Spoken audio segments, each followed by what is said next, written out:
plain-toe Blucher.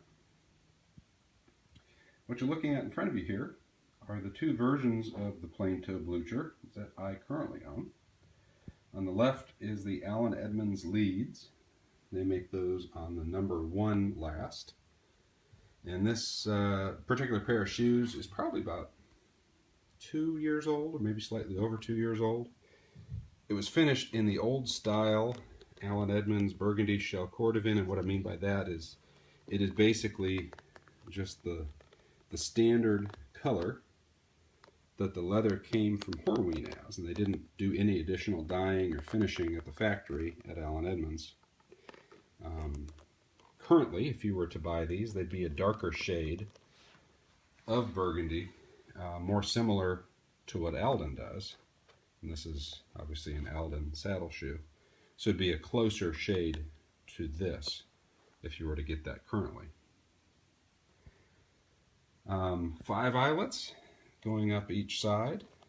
Edmonds does a nice job with these and the McNeils, with a lot of structure and a lot of support on the inside of the shoe. You can see the extra lining and the extra support for the inside of your foot there. The arch, that's the word I was searching for.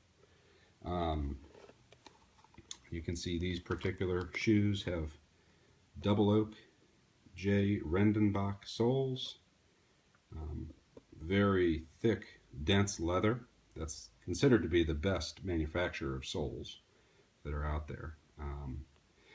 They also have the split reverse, or as it's sometimes called, a storm welt. That's the section that kind of comes up onto the upper here. And notice that this style of plain-toe Blucher has a single piece of leather that goes around the entire shoe, and then it's sewn in the back. And then the eye stays are kind of sewn onto the top of that one piece of Cordovan leather. I'll compare that with a Dover style plain-toe Blucher, which is what these are. I don't know how it got its name Dover style, but basically what Crockett and Jones does, and a variety of other manufacturers do as well, is for their plain-toe Bluchers, it's actually made out of 2 pieces of leather. You have one piece that is the fore or front part of the shoe, and then you have a separate piece that comes around the back, and the eye stays are actually part of that rear piece of leather. So that's a Dover style plain-toe Blucher. This particular pair is a Crockett and Jones for Ralph Lauren. It has exposed eyelets, still a double oak sole, although they don't use the Redenbach leather as far as I know. Still has the storm welt, or the split reverse welt. And it's obviously a different maker, so it's on a different last. So this is on Crockett and Jones's 325 last. And in just a second I'll show you a comparison of the various manufacturers' lasts. But this is a really nice pair of shoes. They, although they don't have necessarily all the structure in the arch of the shoe that Edmonds puts in, I'm not sure that I would call these unsupportive by any stretch. They have a nice supportive feel. And actually, as far as the various manufacturers, the structure that's in the toe and the structure that's in the heel of these shoes are probably the strongest out of the 3 major manufacturers that create shell Cordovan shoes, those being Crockett and Jones, Edmonds, and then Alden. So as far as a comparison, let me just move things around here for a second. So I don't have an Alden plain-toe Blucher, but I do have an Alden saddle shoe, which is right here. And so just for sake of comparison, let's take a look at how the 3 major manufacturers compare regarding their lasts. So the Alden saddle shoe on the left is actually on the berry last, which is the same last they make their plain-toe Bluchers on. As I mentioned earlier, the Edmonds is on the number 1 last, and the Crockett and Jones is on their 325 last.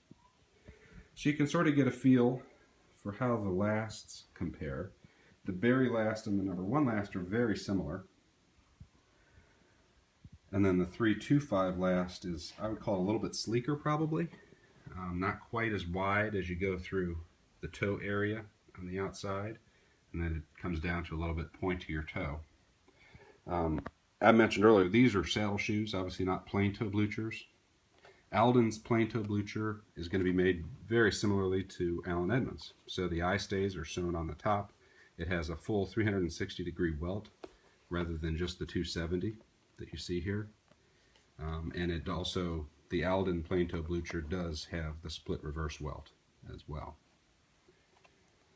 You can also, while I've got all these three here, you can sort of see the difference in the colors. So you can sort of see the overdye that Alden puts on the Horween shell Cordovan to create that purplish or eggplant type color. All three of these manufacturers also use shell Cordovan from the same factory, and that's Horween out of Chicago. So anyway, hopefully this was helpful. Also, one last note, if you are interested in getting a plain toe blucher, you might want to also check out Brooks Brothers, because Alden makes a specific model of their plain toe blucher for Brooks Brothers, and that actually includes exposed eyelets, much like the Ralph Lauren model does. If you're looking to buy these, I think you can order the Allen Edmonds online anytime. They pretty much always have them in stock. You can get them in black or burgundy, or you can special order them in the brown, much like these. If you're looking for the Ralph Lauren, you might have a little bit more difficulty. They don't show up online at all. So what you may have to do is either go into one of their flagship stores or call. And that's actually what I did. I just called one of their flagship stores and asked if they could pull a pair for me and ship it to me, and that's what they did. These Ralph Laurens are almost 4 years old. Or I should say Crockett and Jones. I mean, Ralph Lauren really just bought the rights to sell them, but they're made by Crockett and Jones for them. So anyway, I think that's kind of all that there is to say on this topic. Hopefully you found this video informative, and if you have any specific questions, please let me know. Thanks.